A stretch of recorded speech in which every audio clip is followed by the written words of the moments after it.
이사야서 10장 20절에서 23절입니다.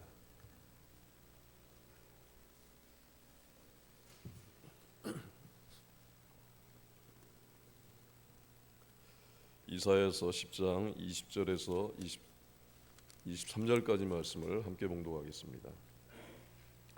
그날에 이스라엘의 남은 자와 야곱 족속의 피난한 자들이 다시는 자기를 친 자를 의지하지 아니하고 이스라엘의 거룩하시니 여호와를 진실하게 의지하리니 남은 자 곧 야곱의 남은 자가 능하신 하나님께로 돌아올 것이라. 이스라엘이여 내 백성이 바다의 모래 같을지라도 남은 자만 돌아오리니 넘치는 공의로 파멸이 작정되었습니다. 이미 작정된 파멸을 주 만군의 여호와께서 온 세계 중에 끝까지 행하시리라. 아멘.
아멘. 앞으로 얼마간 아직은 몇 주간이 될는지 모르겠지만 구약에 나오는 그 남은 자에 대해서 설교를 계속하려고 합니다. 오늘은 이제 이사야서 10장 20절에서 23절까지 나오는 말씀을 통해서 이 남은 자의 뜻과 또 남은 자에게 나타나는 특징이 무엇인지 이제 이 부분을 오늘 개론적으로 이제 설교를 하려고 합니다. 이미 우리가 이제 로마서 9장에서 남은 자만 구원을 받는다 하는 말씀을 보았습니다. 이 남은 자만 구원을 받는다는 말씀이 신구약 성경에서 말씀하는 이 구원의 원리입니다. 그리고 또 이제 이 말씀은 이제 이사야서뿐만 아니라 여러 그 다른 선지자들과 또 구약 전체를 통해서 이 나타나는 그런 구원의 원리가 됩니다. 구약도 구원을 위한 말씀입니다. 그렇기 때문에 남은 자만 구원을 받는다고 이 구원에 대해서 구약에서도 똑같이 말씀을 하고 있고 신약에서도 남은 자가 구원을 받는다라고 똑같이 말씀을 하는 것입니다. 이 모든 인류는 이제 아담의 죄로 인해서 사망 가운데 태어나게 되고 그 중에서 하나님이 구원할 사람들을 선택을 하시는데 그 선택하시는 이유와 조건이 하나님이 기뻐하시는 뜻대로 이 구원할 자들을 선택을 하셨다고 말씀을 합니다.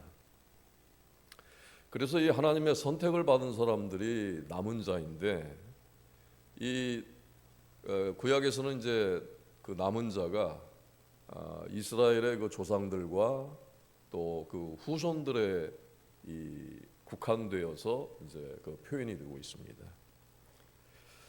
이 남은 자들에게 이제 나타나는 이 공통적인 그런 특징들이 있습니다. 이 남은 자의 첫 번째 특징은 심판과 멸망으로부터 죽지 않고 살아남는 사람들을 말합니다.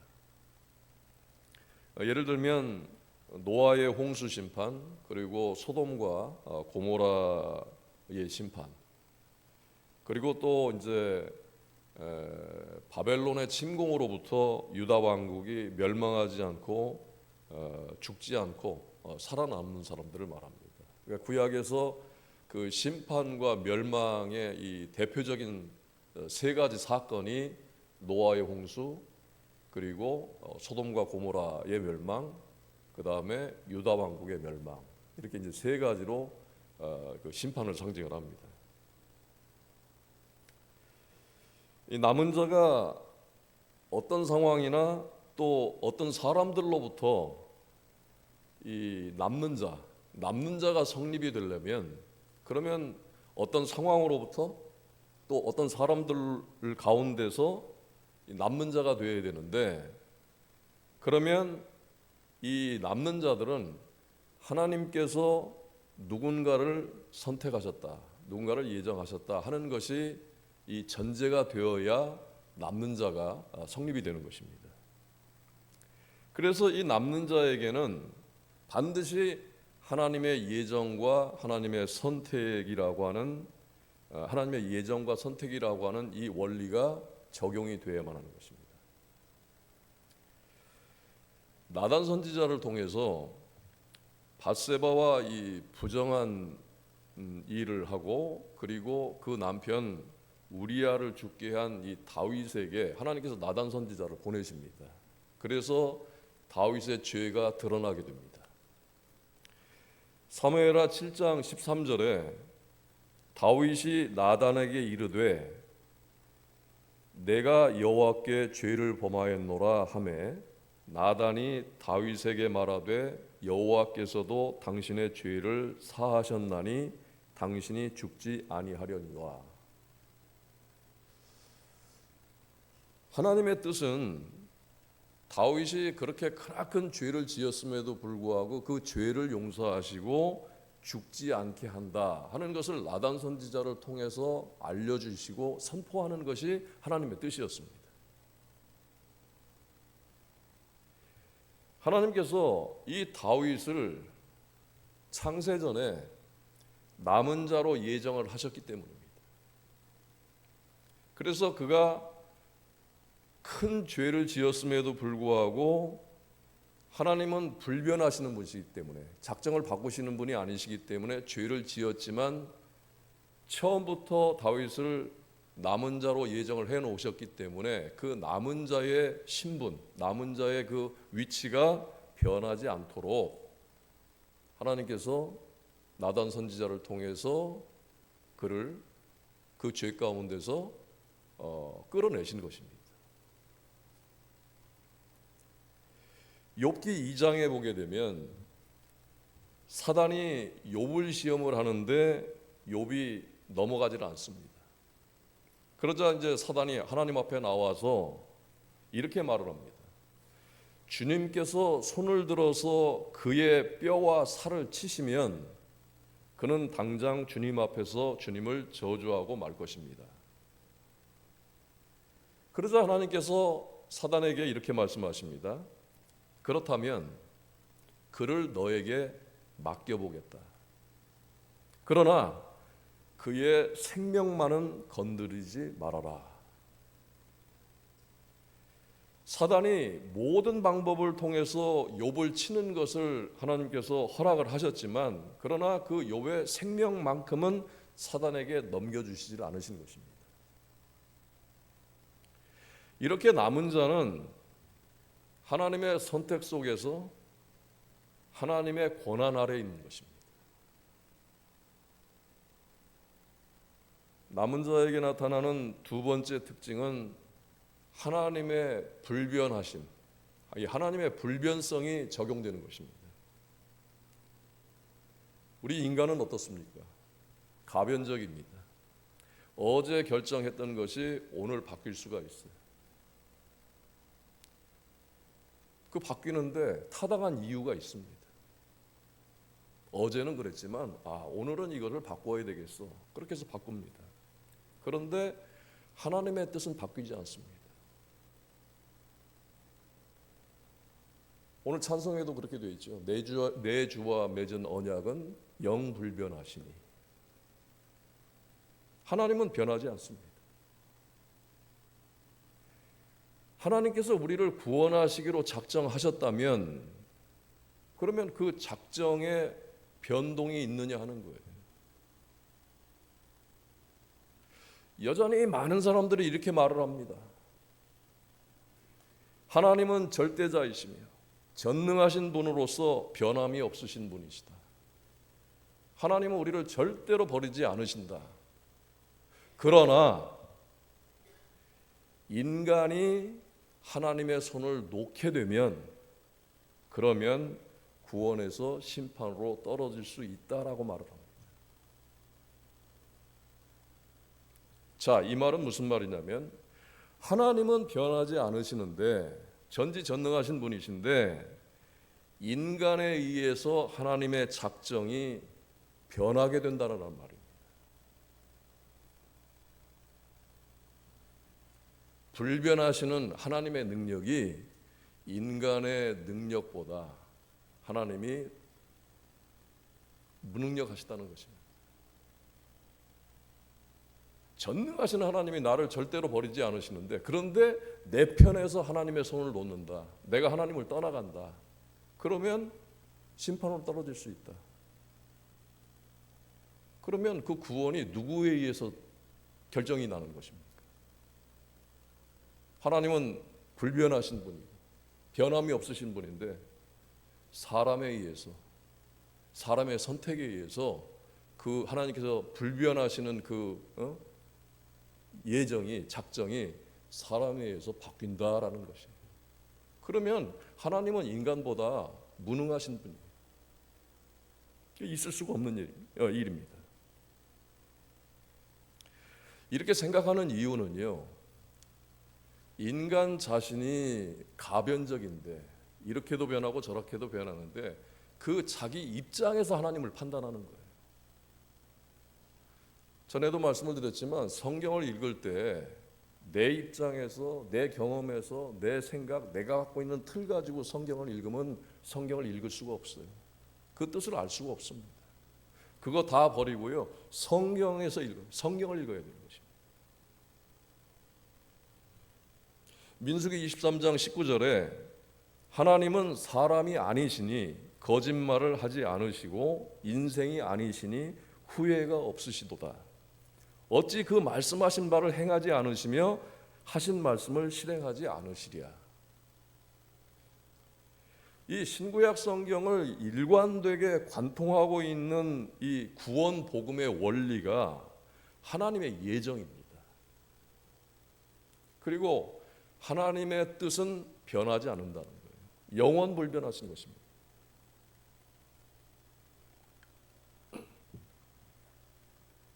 그리고 이 신구약의 모든 선택된 사람들에게 적용되는 이 구원의 원리가 바로 남은 자 사상입니다. 하나님께서 구원하실 사람들을 창세전에 미리 선택을 하시고 선택된 사람들의 구원은 어떤 상황에서도 그 구원이 유지되고 보존된다고 말씀을 합니다. 하나님의 작정이 불변하시기 때문입니다. 여러분의 상태에 따라서 하나님의 작정이 변하는 게 아닙니다. 이사야서 20장 말씀은 유다 백성들의 멸망이 임박했다고 하는 것을 알려주고 있어요. 2절과 3절에 하나님의 진노 아래 있는 유다 백성들에게 누구에게로 도망하여 도움을 구하겠으며 죽임을 당한 자 아래에 엎드려질 따름이니라. 그럴지라도 여호와의 진노가 돌아서지 아니하며. 심판하시는 것도 변하지 않습니다. 그래서 죽임을 당한 자 아래에 엎드려질 따름이니라. 사람들이 많이 죽어서 거기에 또 사람들이 엎어지게 될 텐데 그렇다고 해서 하나님의 진노가 돌이켜지는 것이 아니다라고 말씀을 합니다. 멸망을 당할 때 아주 끔찍한 상황들이 전개가 되는데 그렇다고 해서 하나님의 뜻이 바뀌지 않는다는 것입니다. 심판이 정해지고 심판을 받는 사람들에게 하나님의 진노를 거두시지 않는다는 것입니다. 그런데 이와는 또 다른 상황이 있어요. 하나님의 진노에 대해서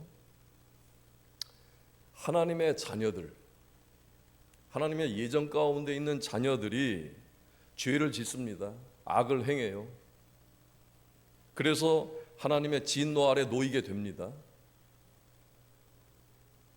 하나님의 그 진노 아래서 그 진노를 받아야 할 백성들이 회개하게 될 때, 자, 이 상황에서도요, 자력으로 회개할 힘을 얻지 못합니다. 회개 전에 반드시 복음이 증거가 됩니다. 그래서 회개할 때는 하나님께서 진노를 거두십니다. 심판받는 자들에게는 진노가 거두지지 않지만 하나님의 자녀들이 죄로 인해서 하나님의 진노 아래에 있게 될 때에 그때 회개할 때는 하나님께서 진노를 거두신다는 것입니다.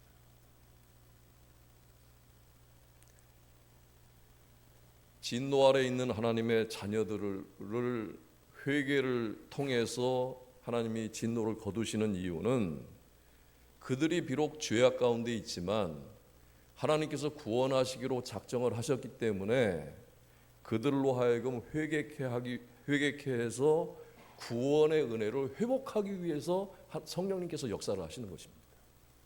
심판받는 자들에게는 성령의 역사가 없어요. 그들에게는 회개하라는 말도 없습니다.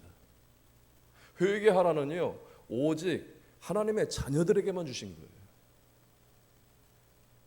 자, 이 대표적인 경우가 요나서의 느느웨 백성들에게 일어났던 하나님의 역사입니다. 이들은 처음부터 하나님을 알았던 백성들이 아닙니다. 그런데도 그들은 하나님의 예정 가운데 있었기 때문에 요나 선지자를 통해서 그 복음을 전하는 동 마는 동 했지만 12만 명이 회개하고 하나님께서 진노를 거두시게 되는 것입니다. 하나님의 작정이 불변하시기 때문에 이 남은 자들은 어떤 상황에서도 그들이 받은 구원이 변하지 않는다는 것입니다. 20절 21절을 같이 읽겠습니다. 그날에 이스라엘의 남은 자와 야곱 족속의 피난한 자들이 다시는 자기를 친 자를 의지하지 아니하고 이스라엘의 거룩하시니 여호와를 진실하게 의지하리니 남은 자 곧 야곱의 남은 자가 능하신 하나님께로 돌아올 것이라. 그날은 하나님께서 이 유다 왕국은 이제 바벨론에 의해서 멸망을 하게 되는데 그 전에 그 아수르를 하나님께서 이 막대기와 몽둥이로 사용을 하셔서 유다를 징계하는 날입니다. 그날이. 자, 여러분들이 잘 아시는 것처럼 유다 백성들이 이 죄악 가운데 있었어요. 그래서 하나님께서 진노를 하시는 것입니다. 그런데 이 유다 백성들이 하나님의 뜻을 모르고 유다를 위해서 하나님께서 아수르를 막대기와 몽둥이로 사용하시는데 유다 백성들은 그걸 까맣게 모르고 오히려 하나님을 의지하는 것이 아니라 아수르에게 도움을 청하고 아수르를 의지했었습니다. 자, 그러다가 망하게 됩니다. 유다가. 그래서 이 말씀은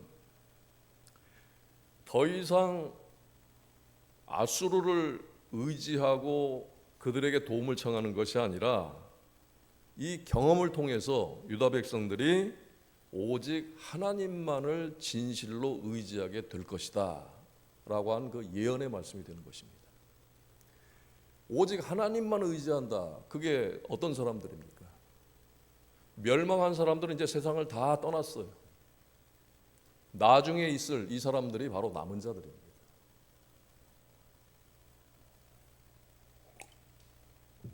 사람들은 일반적으로 그렇습니다. 자기가 겪은 일들 또 뭐 자기가 경험한 것들 이런 것들을 통해서 내가 깨달았어. 자기 스스로 깨달은 것으로 그렇게 생각을 합니다. 그런데 우리가 이 성경을 통해서 성령님께서 무슨 일을 하시는지 그걸 정확하게 알면은요, 그러면 우리가 나 스스로 깨달았다라는 말을 할 수가 없게 됩니다. 우리가 말씀 안에서 깨닫고 돌아서게 하는 이 일을 누가 하시느냐? 내 안에서 성령님께서 하시는 거예요. 성령님께서 그 일을 위해서 우리에게 오신 것입니다. 요한복음 14장 26절 말씀에 성령 그가 너희에게 모든 것을 가르치고 내가 너희에게 말한 모든 것을 생각나게 하리라 그러셨습니다. 남은 자의 이 세 번째 특징이 바로 성령의 역사입니다. 남은 자 그러면 뭔가 그 어감 자체가 좀 외롭고 쓸쓸하고 고독하고 뭐 이렇게 고립된 것 같아요. 근데 그 남은 자들에게 전적으로 성령님께서 역사를 하신다는 것입니다. 여러분 성도의 견인이라는 용어를 들어보셨죠? 그런데 그게 좀 번역이 좀 잘못됐어요. 성도의 견인이 아니라 성도에 대한 견인입니다. 이 성도에 대한 견인에서 이 가장 중요한 단어를 한자 견인으로 이렇게 번역을 해놨는데 이 견인이라는 말로서는 원래의 뜻을 정확하게 이해할 수가 없습니다. 아주 굉장히 어려운 단어예요. 풀어서 설명하기도 어려운 단어인데 이 견인이라는 말은 성도들이 구원받기 이전의 상태를 말하는 것이 아니라 구원받은 후의 상태를 말하는 것입니다. 성도들이 구원을 받은 후에도 물론 신실하게 평생 예수님을 따르는 사람들이 있는데 흔하지 않습니다. 구원을 받은 후에도 하나님의 자녀들이 여전히 보잘것없는 상태입니다. 제가 견인이라는 말, 그 단어를 설명하는 것입니다. 그렇기 때문에 성도들이 자기 스스로 구원을 유지하는 일은 절대 불가능한 거예요. 하나님이 보시기에 구원받은 성도들이 여전히 하잘것없고 보잘것없지만 그냥 그 상태를 허용을 하시는 것입니다. 그 상태로 허용을 하시고, 그럼에도 불구하고 그 상태에 있는 보잘것없는 성도들을 천국 가는 그날까지, 내 인생 마치는 날까지 성령님께서 이끌어 가시는 것입니다. 그게 견인이에요. 이 성도에 대한 견인에서 견인의 주체는 성도가 아니라, 그러니까 성도의 견인, 그러면은 그 주체가 성도처럼 보이는데 그것이 아니라 성령님이 주체인 것입니다. 그래서 다시 한번 분명하게 말씀을 드리면, 성도의 견인이 아니라 성도에 대한 성령의 견인이라는 것입니다. 이 견인의 은혜는 내가 받은 구원을 유지할 능력이 없음에도 불구하고 여전히 우리가 실패하고 실수하고 죄도 짓고 의도적으로 곁길로 나갈 때도 있고, 그럼에도 불구하고 주님이 오시는 그날까지 나의 구원을 확증하고 보증해 주시는 은혜를 말하는 것입니다. 다시 말하면 다윗을 하나님께서 용서하시고 선지자를 통해서, 그것이 바로 성도에 대한 견인의 그 은혜가 나타나는 것입니다. 로마서 8장 28절에 우리가 알거니와 하나님을 사랑하는 자 곧 그의 뜻대로 부르심을 입은 자들에게는 모든 것이 합력하여 선을 이루느니라. 이 말씀은 선택되어 부름받은 모든 사람들에게, 모든 성도들에게 모든 것이 합력하여 선을 이룬다는 말씀입니다. 여기서 여러분들이 모든 것이 합력하여 선을 이룬다고 하는 이 말씀을 어떻게 이해를 하고 있습니까? 대부분의 성도들은 이해하기를, 어떤 일이 있을 때, 우리가 어떤 곤경에 빠지거나 어려움을 겪게 될 때, 아주 난감하고 불행한 일을 겪을 때 성도들 머릿속에 가장 많이 떠오르는 성경 구절 중에 하나가 바로 이 말씀입니다. 그런 가운데서, 그런 어려움 가운데서 성도들이 내가 신앙인으로서 막 애쓰고 힘쓰고 믿음으로 기도하고 주님만 의지하고 그러면 모든 그 어떤 환경적인 그런 상황들이나 여러 가지 일들이 그게 나쁜 것일지라도 그것이 다 합력해 가지고 결과적으로 선을 이룬다, 좋은 결과를 가져온다, 이렇게 해석을 합니다. 그런데 모든 것이 합력하여 선을 이룬다, 이 말씀은 인간의 어떤 행위에 대한 보답으로 하나님께서 선을 이루게 하시는 것이 아니라는 것입니다. 여기서 선은요, 우리가 생각하는 좋은 거, 복된 거, 하나님의 은혜, 그런 것이 아니라 선은요, 구원을 말하는 것입니다. 모든 것은요, 이런 거 저런 거 나쁜 거 안 좋은 거 이런 거 다 그걸 합쳐서 모든 것이라고 하는 것이 아니라, 여기서 말하는 모든 것은 성부 하나님의 예정을 말하고요, 성자 하나님의 대속을 말합니다. 그리고 또 하나 성령 하나님의 견인하시는 은혜의 역사를 말하는 것입니다. 그러니까 성부, 성자, 성령 하나님의 이 연합적인 사역을 통해서 하나님께서 구원한 예정한 백성들을 구원을 이루신다는 거예요. 그것이 모든 것이 합력하여, 성삼위 하나님께서 합력하여 우리의 구원을 이룬다 하시는 겁니다.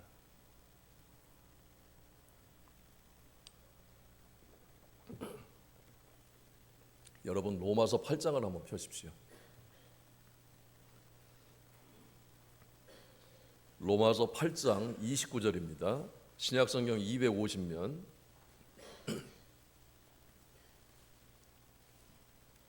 같이 읽겠습니다. 로마서 8장 29절. 하나님이 미리 아신 자들을 또한 그 아들의 형상을 본받게 하기 위하여 미리 정하셨으니 이는 그로 많은 형제 중에서 맏아들이 되게 하려 하심이니라. 하나님이 미리 아신 자들, 그들을 미리 정하셨다고 했어요. 그리고 그들로 하여금 맏아들이 되게 하려 하심이라. 이건 성부 하나님께서 예정하신 것을 말하고요, 맏아들이 되게 하려 하심이라. 이것은 맏아들이라는 개념은 상속자 개념이에요. 예정을 하시는데 미리 정하셨어요. 구원할 자들을 정하셨고, 그 구원받을 사람들이 어떤 사람들이 되느냐, 하늘나라를 기업으로 받는 맏아들, 상속자가 되게 하셨다는 것까지, 그걸 다 처음부터 예정을 하셨다는 말입니다. 그래서 이 말씀 속에는 하나님의 예정과 이 예정의 목표, 예정의 목적이 무엇인지를 말씀을 하고 있는 것입니다. 30절을 같이 읽을까요? 또 미리 정하신 그들을 또한 부르시고 부르신 그들을 또한 의롭다 하시고 의롭다 하신 그들을 또한 영화롭게 하셨느니라. 미리 정하신 자, 그들을 부르셨죠. 부르시는 것은요, 성령의 역사입니다. 성령의 소명이라고 그러는데, 소명이라는 말은 부르다는 말이에요. 복음을 통해서 성령님께서 구원할 자들을 부르시는 것입니다. 또 부르신 그들을 의롭다 하시고, 이것은 칭의를 말하는데, 성자 하나님 예수 그리스도의 대속을 통해서 우리가 의롭게 된 것입니다. 의롭다 하신 그들을 또한 영화롭게 하셨느니라. 영화롭게 한다고 하는 것도, 성도들이 영화롭게 되는 것도, 그것도 자기 노력으로 되는 것이 아니라는 겁니다. 여러분, 거룩하게 되는 것, 우리는 거룩함에 대해서 굉장히 애를 많이 씁니다. 그리고 지난 주간에 우리가 거룩하지 못한 그런 그 흔적들이 많이 있죠. 그러면 그것에 대해서 또 죄책감을 갖게 됩니다. 그런데 분명한 것은요, 이것이 우리의 노력으로 할 때는 거룩하게 되지 않은 흔적들이 분명히 나타나요. 그런데 거룩함은 누가 하시느냐? 성령님께서 하시는 거예요. 영화롭게 하셨느니라. 그래서 이 부분이 바로 성령의 그 견인, 성도에 대한 성령의 견인의 역사로 나타나는 것입니다. 그래서 미리 정하시고 그들을 성자 하나님을 통해서 대속을 통해서 의롭게 하시고 그 백성들을 또 영화롭게 하시는 것, 이 모든 것이, 우리 신앙에 관한 모든 것이 다 하나님의 예정 속에 있는 것입니다. 지금 우리는 하나님의 예정을 통해서 구원의 자리로 들어왔습니다. 성령님의 부르심을 통해서 예수 그리스도를 통해서 대속의 은혜로 죄사함을 받고 하나님의 자녀가 되었습니다. 이건 과거예요. 지금은 우리가 어떤 은혜 속에 있습니까? 성령님께서 우리를 이끌어 가시는 그 은혜 속에 우리가 있는 것입니다. 이 은혜는요, 우리가 죽을 때까지 계속되는 겁니다. 32절에는 자기 아들을 아끼지 아니하시고 우리 모든 사람을 위하여 내주시니가 어찌 그 아들과 함께 모든 것을 우리에게 주시지 않겠느냐. 성자 하나님의 대속에 관한 말씀입니다. 이제 35절에서 39절까지를 함께 읽도록 하겠습니다. 로마서 8장 35절에서 39절까지입니다. 누가 우리를 그리스도의 사랑에서 끊으리요? 환난이나 곤고나 박해나 기근이나 적신이나 위험이나 칼이랴. 기록된 바 우리가 종일 주를 위하여 죽임을 당하게 되며 도살당할 양같이 여김을 받았나이다 함과 같으니라. 그러나 이 모든 일에 우리를 사랑하시는 이로 말미암아 우리가 넉넉히 이기느니라. 내가 확신하노니 사망이나 생명이나 천사들이나 권세자들이나 현재일이나 장래일이나 능력이나 높음이나 깊음이나 다른 어떤 피조물이라도 우리를 우리 주 그리스도 예수 안에 있는 하나님의 사랑에서 끊을 수 없으리라. 아멘. 하나님의 작정에 있어서 그 하나님의 불변하심과 성자 하나님의 이 대속의 능력과 또 성도에 대한 이 성령의 견인의 은혜로 말미암아서 모든 것이 합력하여 선을 이룬다고 그랬죠.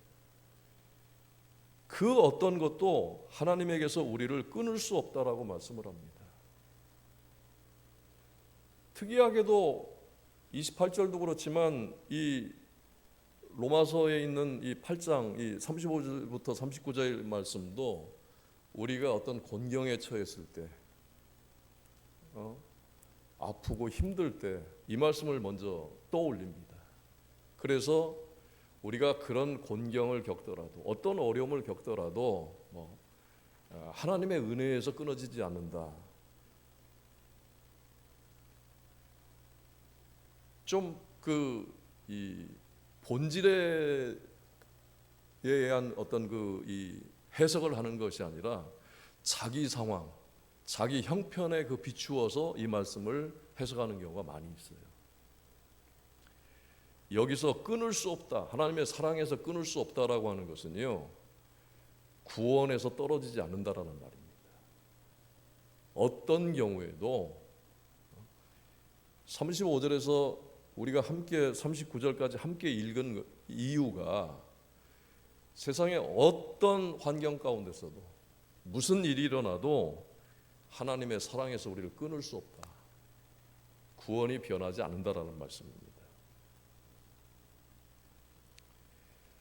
베드로후서 3장 9절은 이렇게 말씀을 하고 있습니다. 주의 약속은 어떤 이들이 더디다고 생각하는 것 같이 더딘 것이 아니라 오직 주께서는 너희를 대하여 오래 참으사 아무도 멸망하지 아니하고 다 회개하기에 이르기를 원하시느니라. 이 베드로후서의 배경이 있는데 이때 이단들이 있었어요. 어떤 이단들이냐면 주님의 재림이 없다.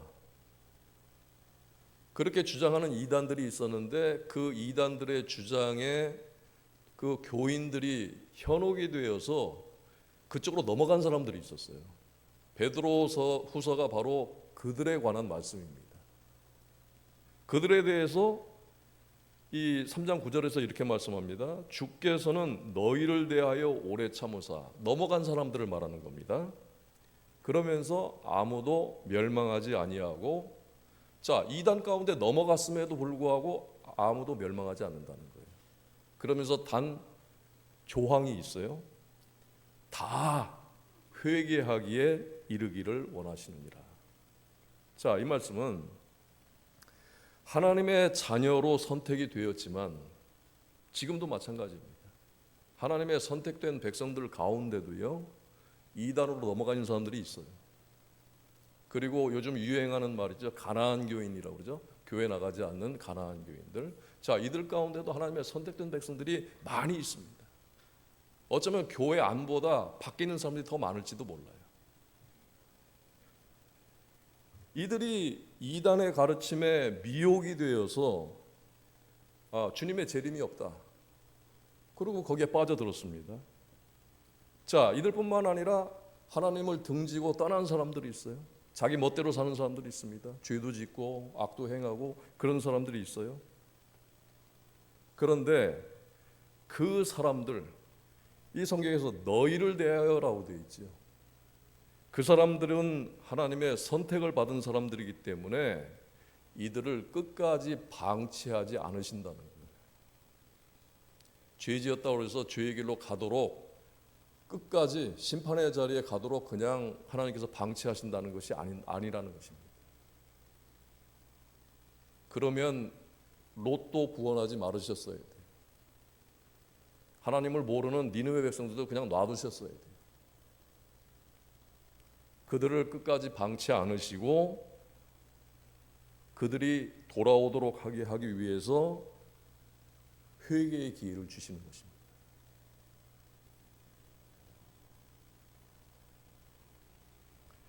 선택을 받은 사람들도 이렇게 무지하고 어리석고 쓸모없는 상태에 떨어진 사람들이지만 성도에 대해서 견인하시는 성령님의 은혜와 능력으로 그들에게 회개의 기회가 주어지고 구원받은 상태를 유지하도록 보호하신다는 뜻입니다. 여러분들 주변에 가족들이나 친구들이나 친지들에게 믿지 않는 사람들, 여러분들 고심이 굉장히 클 거예요. 그러나 하나님께 예정 가운데 있는 사람들은 그들에게 하나님께서 회개할 기회를 주실 것입니다. 하나님께서 돌이키실 거예요. 자, 이제 이사야서 10장으로 다시 돌아가서 22절과 23절을 같이 읽도록 하겠습니다. 22절 23절입니다. 이스라엘이여 내 백성이 바다의 모래 같을지라도 남은 자만 돌아오리니 넘치는 공의로 파멸이 작정되었음이라. 이미 작정된 파멸을 주 만군의 여호와께서 온 세계 중에 끝까지 행하시리라. 남은 자만 돌아온다고 말씀을 하고 있습니다. 탕자가 굶어 죽기 직전에 그때까지도 세상에 있었습니다. 그런 그 탕자를 아버지에게로 돌아오게 하신 분이 바로 성령님이십니다. 남은 자들, 구원을 받은 사람들은 하나님의 은혜를 받게 될 때에, 그럴 때 그 하나님의 은혜에 대해서 거부하거나 항거할 수 있는 그런 것이 아니라는 겁니다. 하나님의 은혜가 임할 때 항거할 수가 없어요. 여러분, 우리 모두는요, 한 사람도 빠짐없이 예수 믿는 사람이 되었을 때 모두가 다 이 하나님의 거부할 수 없는 은혜를 받고 우리가 믿는 자가 될 것입니다. 그게 하나님의 은혜의 특징이에요. 세상에서 사람들은 여전히 다른 말을 해요. 하나님의 은혜가 올 때 어떤 사람은 선택할 수 있다고 얘기를 해요. 은혜를 수용하거나 아니면 거부할 수 있거나. 그런 게 아닙니다. 하나님의 은혜는 거부할 수가 없어요. 그래서 그거를 전문적인 말로 불가항력적 은혜라고 말합니다. 남은 자들에게 나타나는 이 중요한 특징이 바로 불가항력적인 은혜를 받는다는 것입니다. 창세기 31장 13절에 하나님께서 야곱의 꿈에 오셔서 지금 일어나 이곳을 떠나서 내 출생지로 돌아가라. 야곱은 하나님의 지시를 받았지만 그래도 돌아갈 마음이 막 솟아난 것이 아닙니다. 두려움 때문에 돌아오고 싶지가 않았었어요. 그런데 결국은 돌아오게 됩니다. 이것이 하나님의 불가항력적 은혜입니다. 그리고 또 성도에 대한 성령의 견인의 역사가 일어난 것입니다. 바울이 다메섹 도상에서 거부할 수 없는 은혜를 받은 거예요. 에스더 6장에 아하수에로 왕이 잠을 이루지 못하고 역대 일기를 밤중에 읽다가 모르드게에게 큰 상을 내리기로 한 것도 그것도 하나님이 이 왕에게 불가항력적 은혜를 입히신 것입니다. 여러분, 우리 모두가 하나님의 불가항력적인 은혜를 입은 사람들입니다. 그리고 계속해서 내가 보잘것없지만 부족하지만 성령님께서 나를 견인해 가시는 것입니다. 함께 기도하겠습니다. 여러분들이 하나님께 받은 은혜를 생각해 보시기 바랍니다. 하나님의 선택을 받고 구원을 받았습니다. 그리고 여러분들은 그리스도의 대속의 은혜로 의롭다고 인정을 받았습니다. 또 나는 여전히 보잘것없지만 성령님께서 나를 인도하신다는 이 진리를 기억하시기 바랍니다. 잠깐 기도하겠습니다.